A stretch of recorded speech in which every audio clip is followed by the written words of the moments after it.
日本の国旗を掲げ、ジャパンの文字を胸に女性たちが華々しいチアリーディングを披露しています。彼女たちが活躍をしているイベントはチアの世界大会 ICU チアリーディング世界選手権です。つまり先ほどの映像でパフォーマンスしていた女性たちは日本代表選手たちだったのです。チア文化がまだまだ根付いていない日本、そんな国を代表して戦う選手たちが世界の強豪国たちに差し迫った躍進について今回の動画では紹介していきます。ぜひ最後までお楽しみください。 ICU チアリーディング世界選手権はその名の通りチアリーディング世界1位を決める大会です。 ICU ワールドチアリーディングチャンピオンシップスを正式名称とするこのイベントは参加国100カ国以上、総動員数約3万人を誇る大規模なもの。毎年アメリカ・フロリダ州で開催されるいわばチアのワールドカップです。大会はチア、パフォーマンスチアの2つに分けられ、それぞれはさらにコエドエリート部門、オールガールプレミア部門、フリースタイルポム、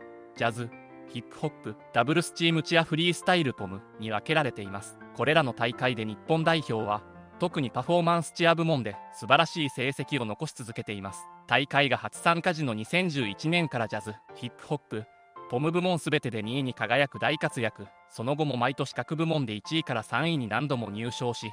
金銀銅さまざまなメダルを獲得しているのです。その一方でいまいち結果が振るわなかったのが冒頭で見ていただいたようなパフォーマンスをする通常のチア部門です。チアリーダーというもの自体に馴染みのない日本とは対照的にアメリカやメキシコ、カナダでその存在は若い女性全員にとっての憧れの的。そんな文化の違いが生み出した実力差は確かに存在しているのですが、それを埋める急成長を近年チア日本代表は遂げているのです。日本は体格が小さくチアはできないはずでは、そんな偏見を覆すほどのパフォーマンスを2018年 ICU チアリーディング世界選手権で見せつけました。そんな海外の強豪国に迫った彼女たちのチアをぜひ実際の映像でご覧いただきたいと思います。2018年オールガールプレミア部門日本代表の映像です。それではどうぞ。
かがだったでしょうか。想像以上にエネルギッシュな動きとシンクロした連携に驚いた方も多いのではないかと思います。しかし他の国のパフォーマンスが当時はかなり良かっただけに、2018年度大会オールガールプレミア部門日本代表は8位にとどまりました。それでもハイレベルなチアを見せつけたことで世界からの評価は一気に高まることとなったのです。同時にこれまで通り